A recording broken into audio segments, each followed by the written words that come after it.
welcome. Welcome to the Comic Corner. My name is Damon.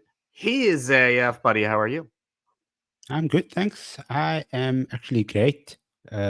Long weekend over here in Cape Town, probably all around the world. I don't know how it works over in the USA. Do you guys get time off on the Friday and the Monday for Sometimes. Easter? Sometimes. I do not. Other people I know do. Ah, My schedule's all over the place. I guess you get to make it up some other time then when all of Yeah, us have to work and then you get to chill. So that's true. I get you next win week some, you off lose some. essentially, but that's just like a little self vacation in a way. Yeah. We're here to talk some comics. We had a great week of comics. We're gonna go back and recap a couple weeks of comics because we did have our great comic book reading club, but because we had our comic book reading club, we didn't do our usual comic reviews. So we're gonna go back and talk about a couple books that we missed. Here's the rundown. Ultimate Spider-Man. Is it still good? AF? I guess we'll find out. Miss Marvel starts anew. She has a new book out. Black Widow Hawkeye. That's one of the books that we missed that I wanted to talk about. They're celebrating their 6 years. How is that? And of course, it's Solicit season. Everyone loves Solicit season. Get excited about all the new things coming out, and we will chat about that. Of course. But first, the big book. The Oof. book that broke Look at that. TikTok. The book that broke everything. The book that is just selling out left and right. Ultimate Spider-Man number 3 is out. Jonathan Hickman, Marco Cicchetto with the art, Matt Wilson on colors, and Corey Pettit on letters. Man, the second issue kicked ass. That first issue set the tone. That second issue kicked ass. So how does issue 3 hold up? Well, let me tell you, man. Without getting into spoilers, because I want to be as spoiler-free as possible with this. And that's going to be very challenging. This book's great. This book still is very, very, very good. The quips are still there as Spider-Man. You get great moments between Peter and his daughter, May. And you get a little bit of a reasoning. So there was like the variant covers, if you remember, when the first issue came out, where you Yep. see all the different costumes of Spider-Man. We get an answer for that in this book.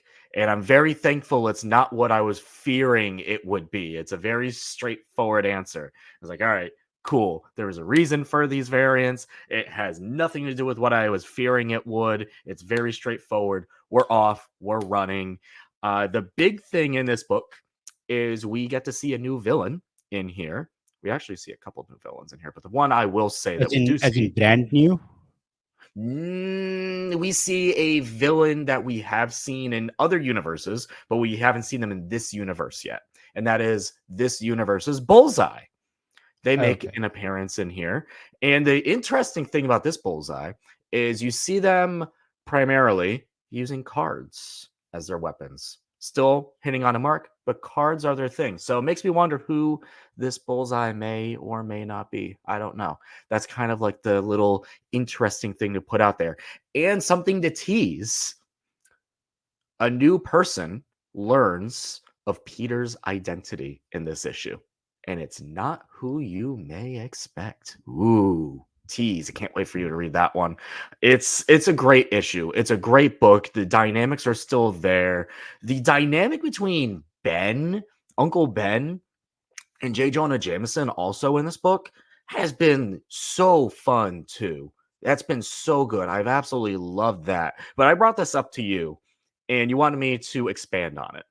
And I Yep. said, this book so far, 3 issues in, reminds me of the radioactive Spider Gwen days. And why do I say that?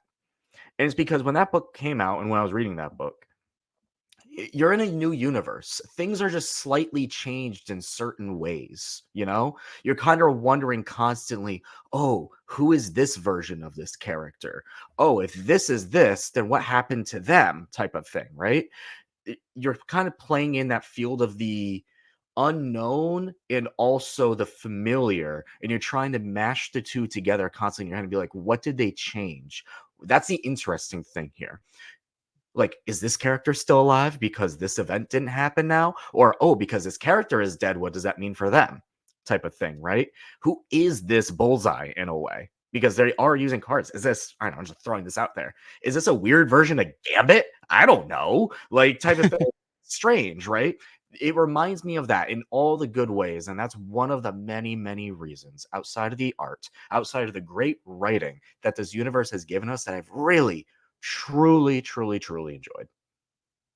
Now that's like really every single time you speak about this book, it just makes me so excited to just go on and binge it when I get the chance. It's like new storytelling, now new takes on existing characters, existing villains, and yeah, dude, I'm so stoked. I mean, I'm looking at this art over here, and it looks Oh, yeah. You do amazing. see. You see Bullseye on the cover right there. So there's Bullseye. And you also see Yep, this I universe's see that. Green Goblin. You'll learn the identity of this Is universe's Green that Goblin. Iron Man, Green Goblin? That's a good, interesting thought you put out there. I'm not telling you who this Green Goblin is. I'm not saying anything, but that is a good thought you put out there. Let's just say that. Let's just say Interesting. that. Speaking of, I don't even know how to transition from that. Miss Marvel has a new comic out again. It's by Aman Vellani, correct? Yeah, Iman Speaking Vellani. of Iron Man, you know who's a big Iron Man fan? Aman Vellani. Boom, bang, bang. There you go. Transition. What a segue! I knew you could land it. Always have faith in you. Yeah, Sabu Pazada, Iman Vellani. They basically carry on from where the previous limited series left off. We know that I think it was Kamala that basically just exposed the workings on campus at the university for what's that organization's name? AUKUS. AUKUS. Orcus. Yep. Yeah. Yeah, so she basically just exposed them, and this is the entire aftermath of that. Everybody knows that Miss Marvel is now a full-blown mutant, and she's trying to find a way in Jersey City because everybody wants the old Miss Marvel back. They wanted to be the person that she used to be. They don't want it to be a mutant. They hate her because she's a mutant now, and she has to try and navigate her life with all of that on her shoulders. She knows that the X-Men are in hiding down in the sewers. This is really amazing sort of couple of pages where it's herself and Wolverine and Deadpool and Psylocke, Penance, Rogue. They're all just chilling in the sewers, having breakfast. Obviously, Deadpool is just being Deadpool and trying to like spur on to like do the worst thing possible. And yeah, it's so much fun those couple of pages. But yeah, the heart of the book is just Iman just trying to like find a way, trying to find out how she's going to deal with this new persona, with everybody feeling the way that they do. Um, Towards the end of the book, we find out that Dr. Natika, that was one of the main people in AUKUS from the previous limited series, she heads to India, and she's trying to find a way to get back at Miss Marvel and trying to find a way to come out from nowhere and surprise her with something different. And she's actually trying to get the old Miss Marvel costume made over in India, and we don't know her angle at the moment, so that leaves us off on a bit of a cliffhanger. But yeah, I'm enjoying this one. The art is amazing. It takes me back to the old G. Willow Wilson Miss Marvel days. So I mean the art is transitioning quite well for me.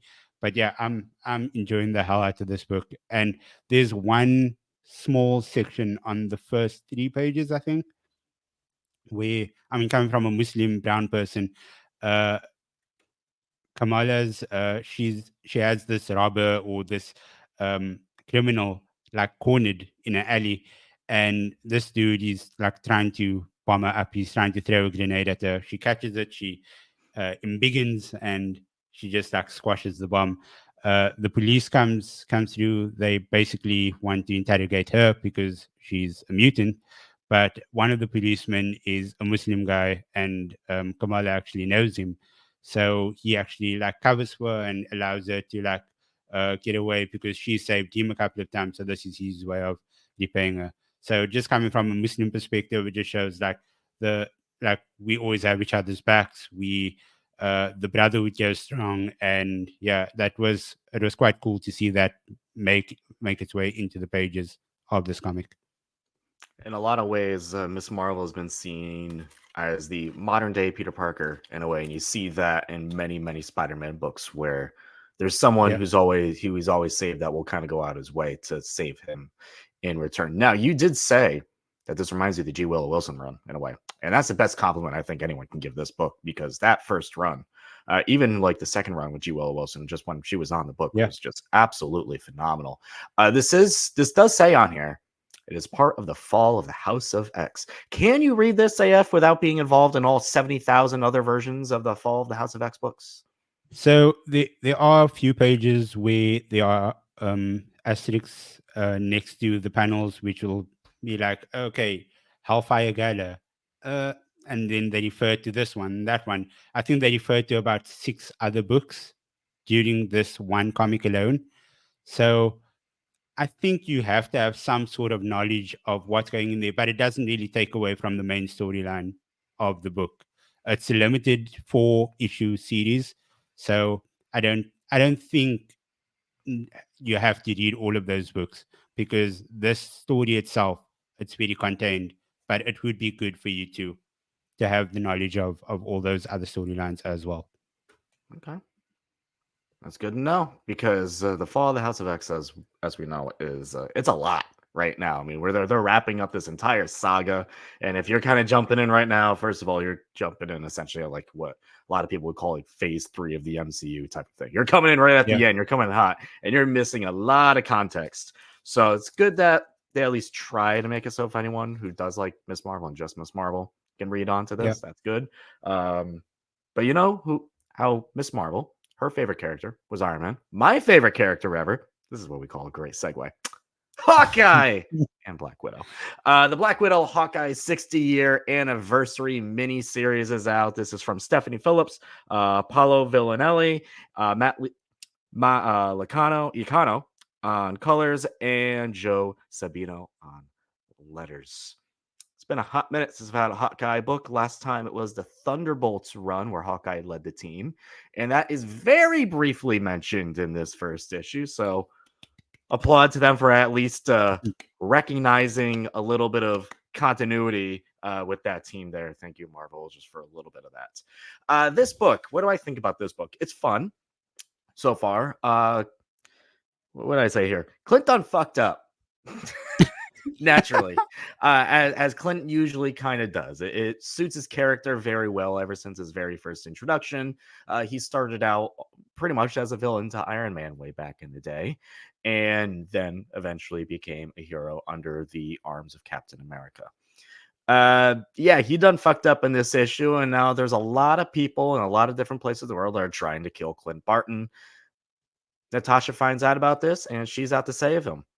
Natasha, as we Mm. know, has a symbiote on her. They kind of poke fun of that a little bit, just a little bit. Now, I don't love it. And Clint, even when they finally meet up at the end, he's like, "What is this? We got to talk about this." And I'm like, "Yeah, thank you."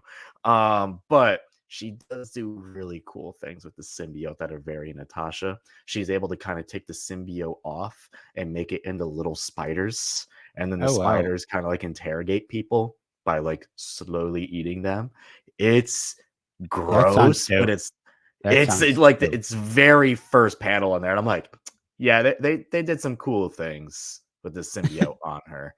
But they do well. They throw back to a character. They bring back Bobby in here for a hot minute, which is nice. And I think the art is very, very good as well. And the cool thing is, as you see here, remember when Sean Isaacs created this whole costume for Clint? He still has it. Oh nice. So it's still going on for at least for a Yeah. little bit before they give him a new one. But this is still the Sean Isaacs suit, and he's been sticking with it. So that's been good. I can't wait for the next one. It's been nice just to have a Hawkeye book out on the shelves, even though it is just a anniversary issue. But it's been good. It's these anniversary issues. They kind of are what they are, but they're fine. They're fine. It's fine. It's a fun book. I like it.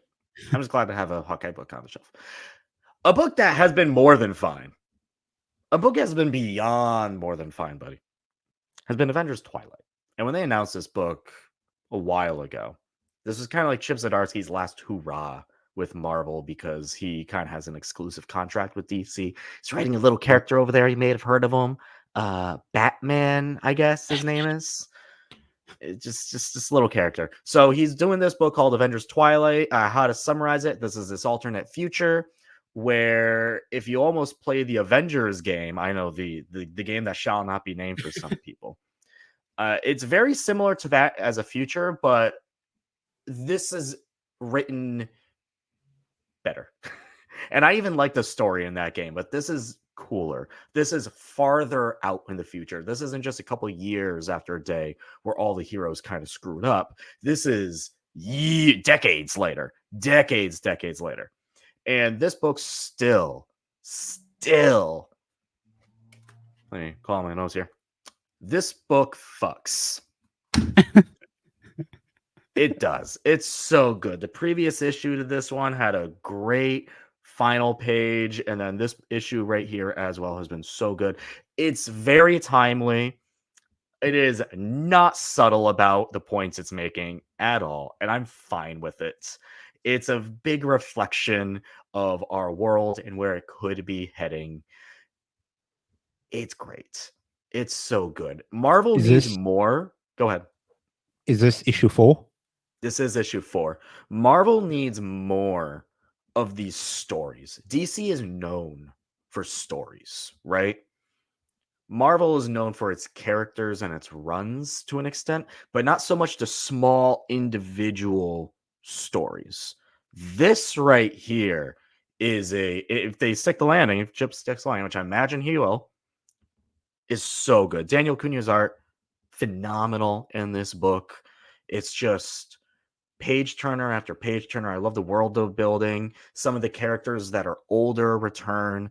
You get some newer versions of older characters. Like I remember how we saw that Solicit when I was like, oh, is this Kate Bishop as Hawkeye? It is not. It's a different character who essentially Yeah. was Bullseye and became Hawkeye, Oh, which snap. is, again, if you know the character, a good little nod to a character who started bad, who turned good, thanks to Captain America.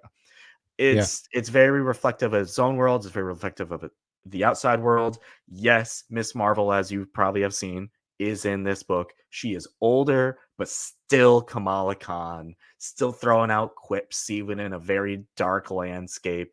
And you need that in this world because a lot of characters previously are not there anymore.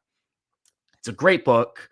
Phenomenal. I can't wait to see how this wraps up. Highly suggest it. If you're not picking this up now, this is going to be one of the best trades of 2024 without a question. How many issues are there in total, or are they supposed to be in Oh total? man, I do not know off the top of my head. I want to say maybe 6. I can double check that as you talk Okay. about your next book, which is, speaking of Arrow people, Green Dude, Arrow. this right here, you just mentioned DC is known for their stories, and this book, we've spoken about the dawn of DC so many times since we started the show, and for me, this book, the Green Arrow run since the dawn of DC has begun, is the heart of Dawn of DC.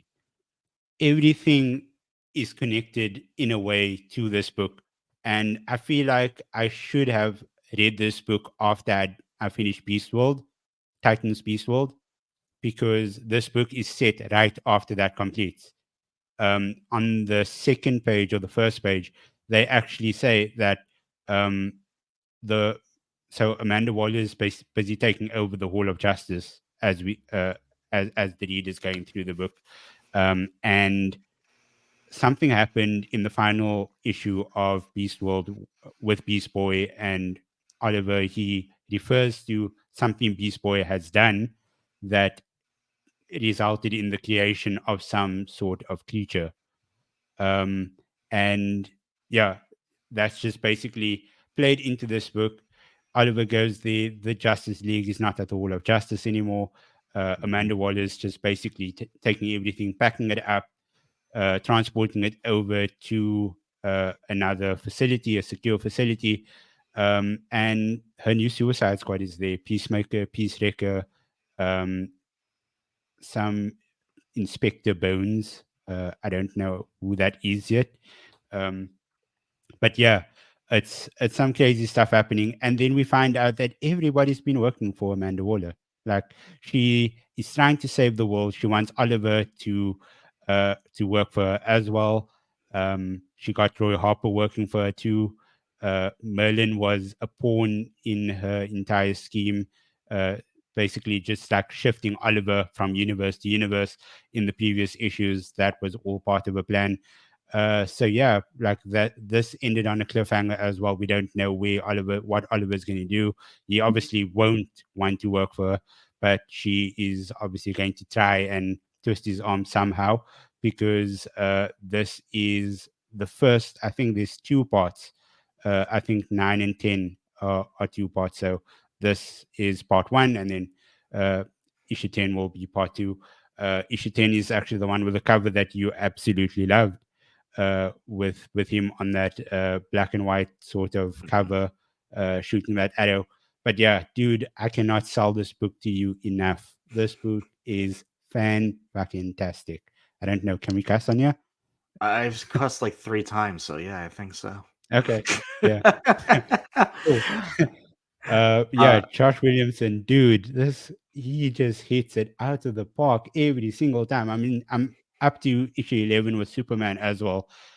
10 out of 10 on that book, but his writing in this book, Sean Isaac's art in this book, it's amazing. And I think this will honestly be the best DC book of 2024. I'm going out on a uh, limb and I'm saying that because it's so okay. fantastic. It's a big swing. That's a big swing Yeah. right there.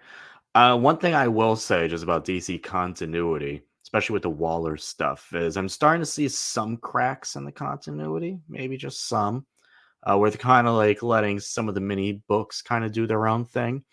Yeah. And I think a big thing with that, because we kind of got excited about it, which was the end of the Action Comics Jason Aaron's Superman Bizarro story, and then the beginning of the new Suicide Squad book, where it was like, okay, the fallout of this should lead to the fallout of that because Bizarro's still there. Yeah, no, they Yeah. had absolutely nothing to do with each other. And I know there's kind of like there's multiple Bizarros out there in the world, but I figured it was the same Bizarro just for simplicity's sake. It wasn't. So it's like, all right, sure. And I don't even know. Did you even see like Dreamer in this book at all? Because she's been like kind of like been a No, pawn of Waller's too. Yeah. So there's she's not in Waller's this been one, but she everywhere. could be in issue 10. Yeah, Like I said, like Waller's I been am. everywhere.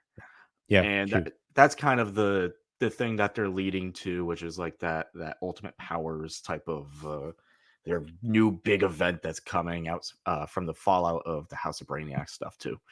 So Yeah. just a So, little bit of cracks in there, a little bit, but still they're trying to tell a continuous story that you're seeing the build up to at yeah. least, which is still appreciated. So I Yeah, do no, enjoy that. 100%. And I mean, when I was doing some work in checking out the solicits that's coming out in June, which we'll probably get to in a bit as well. Um, most of the DC stories, when I was reading the previews and reading the synopsis for them, um, they all had, or majority of them, like 80% of them, had Amanda Waller's name in the Mhm. synopsis. So chances are when we come to June, it's going to be full blown, that the connectivity, that tissue is just going to be connected at every corner. And I'm super duper excited for that. I did look it up. Avengers Twilight runs for 6 issues, which is great for me. So that Nice. means there's just 2 issues left. Speaking of Marvel, this has been an ongoing bit at my comic shop. I'm a big Black Cat person. I like Black Cat. You see the little statues up there. You know that. Something that I've kind of been thrown into a loop with is the whole Jackpot situation. Who is Jackpot? AF, who is Jackpot? A question I had to answer about 13 times in a 2-hour span. Jackpot is Mary Jane. It's all falling apart, just like Jackpot is. Jackpot is Mary Jane. Is Mary Jane with superpowers? Her superpower, get it? Jackpot. You get the jackpot tugger. Her superpower is she has a little wristband. She kind of goes Ben 10 on it and smacks it, and it's a slot machine. The better the slots do, the better power set she gets, kind of for that situation. And that's it. You get random superpowers essentially. We have seen her hit the jackpot once, the 777 jackpot. What happens? She essentially becomes, you've played Mario. Everyone's kind of played Mario. When Mario gets a little star and you go, yeah, that's essentially what she turns into. A big sparkly version of herself that is just completely invincible. Nothing can harm her. That's what happens when she hits the jackpot. Sure. How long? Cool. How long does the power last? How long does the power last? See, now we're getting to the we're asking too many questions now, because I always when I read some of her stuff, when it was Mary Jane and Black Cat, and they had an issue where they went into hell, literally, and that's when she didn't have her jackpot name yet, but she had her powers. And it kind of seemed like when she got her power, she just kind of had to deal with the powers that she got in that moment. In this book now, I don't know, maybe Paul, who is in this book, the infamous Paul, who is just this giant tech whiz apparently and can hack anything. He helped her figure out that you can hit it again and get a different set of powers. There is a caveat though. What happens if you get 3 lemons? Well, there are no lemons on this. There are death skulls. And in the previous run, the Mary Jane Black Cat, she almost died, because what is Black Cat's power? Her secret power is giving bad luck to other people. Seems like a bad combination there to have like the bad luck queen with the one who relies literally on slots. So yeah, we don't know what happens if you get 3 skulls. Does she die? Does she just lose her powers? Does Paul die? I don't know. That seems like a great option. I mean, all right, so this book. All right, so this book. Now that I kind of set it up, who is Jackpot? This is from Celeste Bronfman, Emiliano Liso, Ariana Mayer with letters, and Brian Reber on colors. This book happened. This is a book.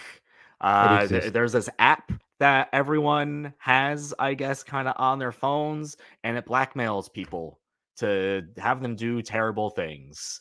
So this book starts out, and Felicia's trying to essentially rob a sky casino, I guess, that's on a plane, and she does it successfully because she's Black Cat. But hey, Jackpot's there, and she finds out about it, so she stops her.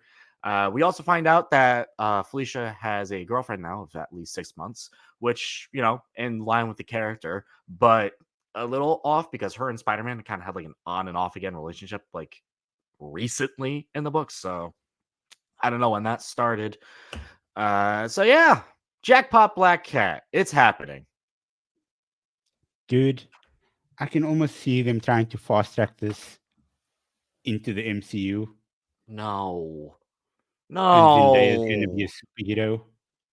Why? No. I don't want it. I don't want it to happen. I just know. I just know Jackpot on a silver screen before I see Felicia Hardy in a Black Cat costume. They will hear from my attorney. Golly. Oh. So all right, that's it. That's Jackpot Black Cat. Listening to this episode of Comic Corner. Oh my god, that's it. Jackpot Black Cat. It's a book. It's happening. Do I recommend it personally? No. If you like Black Cat, you're in it for that? Sure. This is also something I will say, just from like an actual critique. Black Cat has been written so well recently, and it's because Jed MacKay has been writing her for like the last 3-4 years, and it's been so good. He's done so much to that character that's given her a character outside of Spider-Man. Now, recently, they've been kind of shoving her in the corner with Mary Jane, and I don't think she needs that at all. I understand like there's a good thing here with their relationship and how they constantly compare themselves to each other. There's a great single one-off that was a Mary Jane and Black Cat one-shot issue that they talked about that at the very end, and it was really well written. And that's the stuff that I hope they get into with this. And like, like superhero books, we talk about it a lot of the time, right?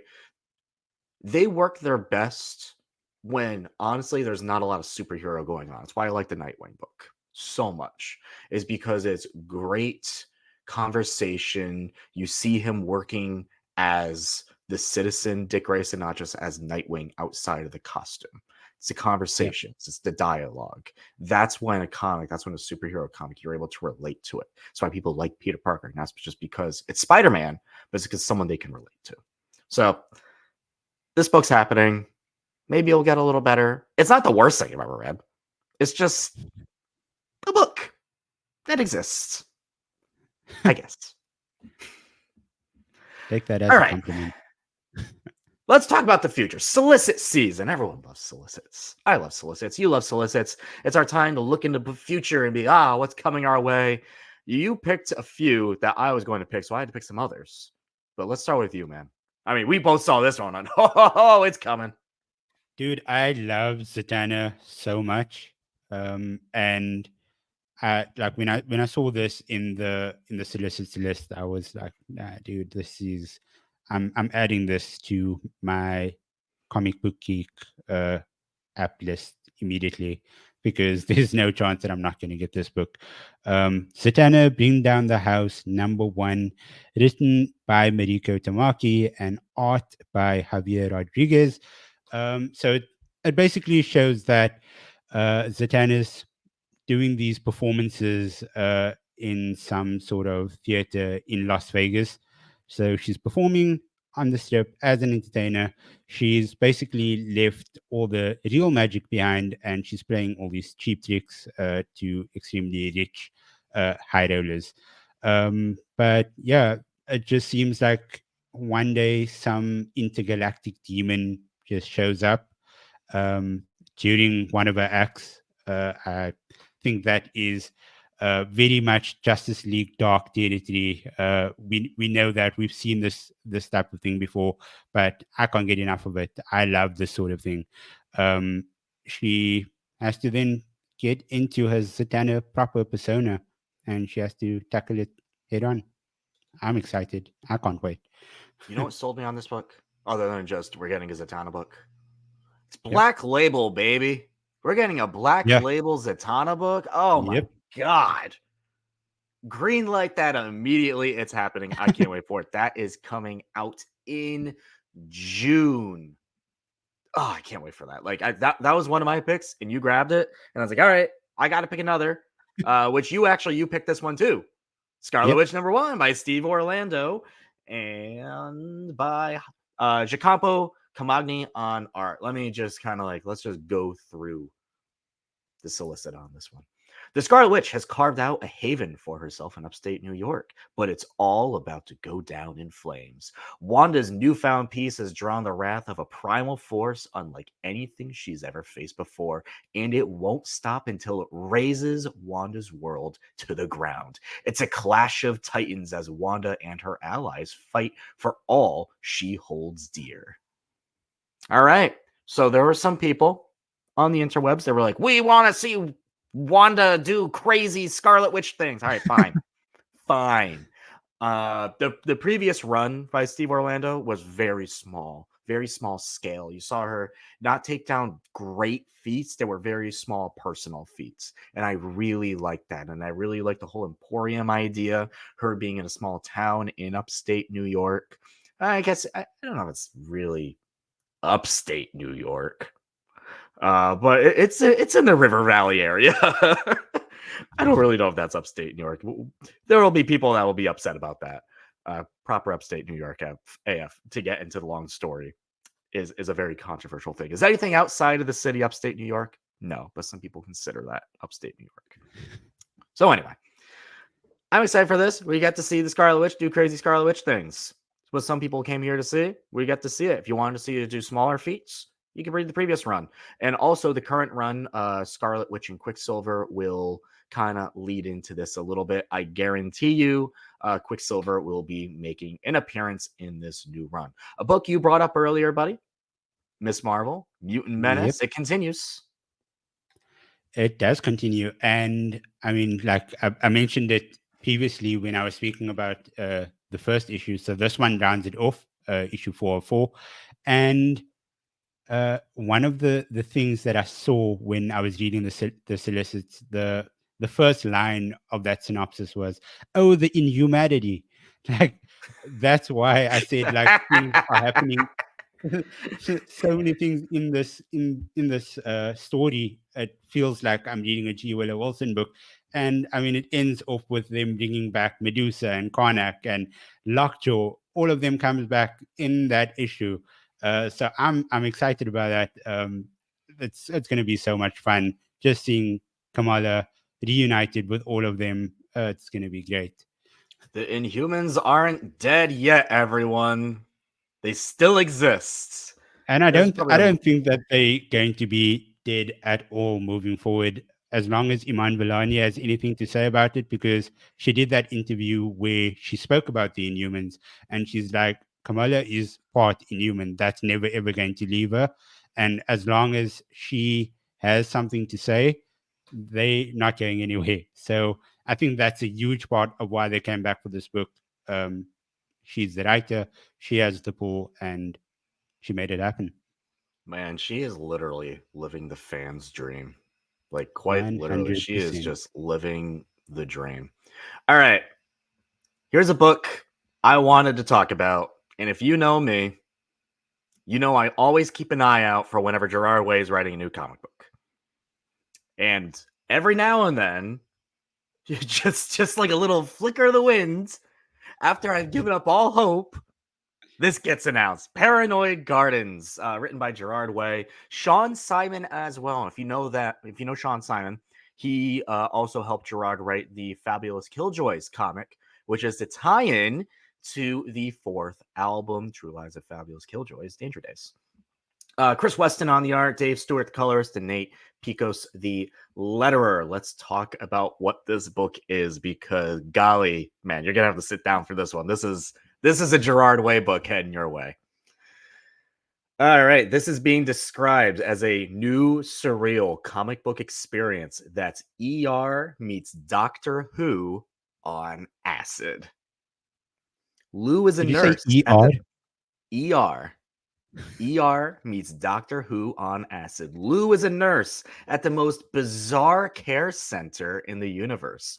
The staff are not entirely human, and the cases are downright unearthly. Aliens, ghosts, superheroes, and more creatures plague its hallways as both doctors and patients and the hospital itself seem to be somewhat self-aware. Lou believes that despite a recent failure at her job, she's been given some sort of higher calling in this mysterious place and decides to rise to the occasion. Oh my Sold. God. Sold. Give me a weird ass book, Gerard Way, please. I am here for it. Oh, this is going to be great. And I mean, Oh, just this is gonna be going, so going, trippy. going by this cover right now. I mean, this is a cover if there were ever a cover for a Gerard Way book. This is amazing. I Along don't the know. way, she must fight her way through corrupt staff members, powerful theme park cults, and her own personal demons and trauma to meet this challenge and discover what secrets the gardens hold. Oh wow. Yeah, you're just like, that's a lot, and this is a lot because this is a Like Gerard in Way my book at brain, its like finest. literally, I feel like the character on the cover right now. Like how do you deal with all of that? That sounds extremely chunky, but I mean, we know Gerard Way is capable of doing phenomenal things Mhm. from a writing standpoint. So I'm seated, dude. Like, give it to me. If none of you have ever if none of you have ever read a Gerard Way book, and you're fans of the Umbrella Academy TV show, go read the comic, because I actually think the Yeah. comic is better than the show. Not only just because the show went extraordinarily timey-wimey time travel focused, and that was literally just the second volume of the book. And they just went crazy with it in the show. The third volume is so good. I love it so much. I love that series, and I'm just waiting for it to continue. They teased that it was going to continue, and I haven't gotten this new volume yet, but we're getting this instead. So it's like, all right, We Gerard. get Paranoid Gardens. We get Paranoid Gardens. All right, Gerard. Give me a new album too while you're at it. I was just about to Thing. say that right now. I was like, please bring us MCR5. Just like, I mean, we have two really big My Chemical Romance fans right here on the show. Gerard Way, I know you're watching Comic Corner. Can't wait for it to happen. Hopefully this year. Maybe you'll be on Paranoid Gardens. You know how he likes to do that. All right, something completely different, but we wanted to talk about very briefly. They're doing a comic for My Adventures with Superman. It's going to be kind of like the X-Men 97 comic that came out this week, where it is telling the tale of between the seasons. And I think that's a great way to get people to pick a book, hopefully. Maybe to check out the show. I love this show so much. It's just freaking adorable. I love this show. So good. And I can't wait to read this too. It'll just be fun to see what's kind of happened between seasons. Yeah, same. Like you said, I love the show. It's a new take on Superman. Not really a new take, but it's a different take. And I love Lois Lane in the show. The Lois Lane in the show is so cool. But yeah, I'm excited to read this just to fill in some gaps before the next season passes. And one last thing we wanted to bring up before we go, this was in the solicits as well.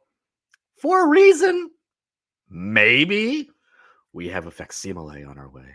Facsimile is a reprint of an older comic, and it is Deadpool Kills the Marvel Universe #1. I wonder why this is coming out in June, man. So these are the June solicits. I wonder why this is coming out. Is there maybe a movie that comes out in July? I don't know. That may have been slightly inspired by a book that they're putting out again in June. Now, let's say this. Before we get people too excited. I just reread, or I just read this book. It was at my local library. I like going to my library occasionally. And go check out your libraries, kids. They're good places. And they now, or at least should, most of them have graphic novels. They have comics. And mine had this just on the shelf, front and center. Picked it up. I was like, it's been a hot minute. Read this. Man, this thing's way more violent than I remember it being. Oh, golly. Do I think they will do this in the movie? To an extent, no. To a degree, maybe.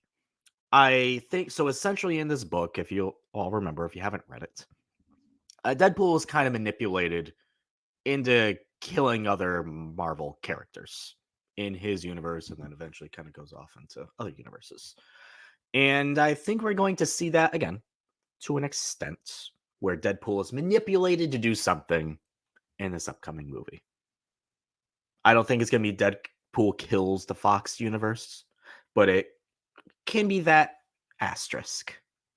Yeah, I'm with you over there. I think he just like hops, like he does some universe hopping, and he kills the odd character here and there, and by the end of the movie, it's just like whoever's left. Okay, you're coming with me. We're going to the mainland. I think he's going to be manipulated. I think that's the big underlying factor here in both. Like who though?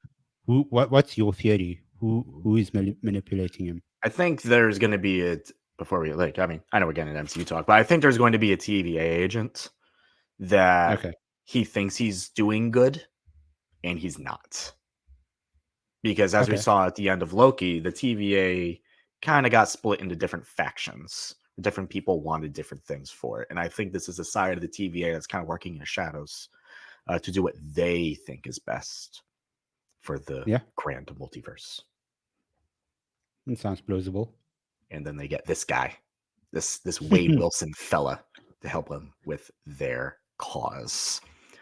Any books coming out in the next week or two for the next episode that you want to talk about, or just kind of, say, hey, we'll be talking about this? Yeah, no. I'm like I said, I'm all in on Green Arrow, so I'm probably gonna try to finish off part 2 this weekend. I have to go fish my new comics sometime over the weekend, and yeah, I haven't been catching up with Green Lantern, so I think I want to just binge those as well. And I think I want to actually just get Beast World out of the way, so I think I'm going to binge those as well. What All about right, you? 3 books I suggest everyone to check out. Go back on a few issues and catch up on Poison Ivy if you haven't. This book has never missed so far, and we're now on the 3rd part of 3 on the secret origin of Pam Isley that kind of looks back on her college days and how she became Poison Ivy. It's been so good. Once again, a name we've said several times throughout this episode. G. Will Wilson's on this book, and it is phenomenal. Jed MacKay, he don't miss. This Doctor Strange run has been super, super fun. This recent arc has been him gathering all these characters to kind of go on a D&D style quest into a haunted house. Come on, it's been great. It's been so good, and Black Cat's in it because naturally it's Jed MacKay. He's got to bring Black Cat along. It's been super, super, super fun. She's the thief of it all, of course. And then the other one, X-Men. There's 2 X-Men. One, go check out the X-Men 97 comics. Those have been fun. They fill in between where the show left off in the late 90s to where it is now. But also, we didn't talk about the first issue of this, and I will on the next episode because it was very short and I wanted more, which is Peach Momoko's Ultimate X-Men #2 comes out just in time for the next episode. We will definitely talk about that. That is one of the darkest comics Marvel's put out in a hot minute. And I wasn't expecting for the story that it was telling. And I can't wait to see where it goes. I think it's going to be very interesting. It's a extraordinarily such a different take on X-Men that if you're looking for just, hey, what about the different versions of the characters, kind of has like the radioactive Spider-Gwen of it all, where it's like the familiar, there is barely any familiar in this. This is new. This is, if you like Demon Days and you just wanted to be more Marvel-y, this is it. This is the book. So that's been very cool. That, again, only the first issues come out. So we'll talk about the second issue then. Where can people find you on the interwebs? I'm at AF Parker 642 on all socials. So yeah, if you are on X, if you're on Threads, if you're on Instagram, same handle, reach out, come on and say hi. I've been on a fabulous social media cleanse over the last week. It's been so nice. I'm not gonna oh, it's been so good. It's just like all the noise of just constant screaming, and you just kind of like you shut the door on it, and it's just silence. It's been nice, but for the day I ever get back, and hopefully, maybe I will someday, maybe I won't. You can find me on Twitter at DamonTweet. You can find me on Instagram at Damon.Graham. You can find me on Threads at Damon.Graham. You can find me on TikTok at Damon Talks Comics. And if you sent a theme, you got the theme. You know where to find me there. That'll do it for this issue of the Comic Corner. Go check out your local comic shop. Go get some comics. Go read some comics. And until next time,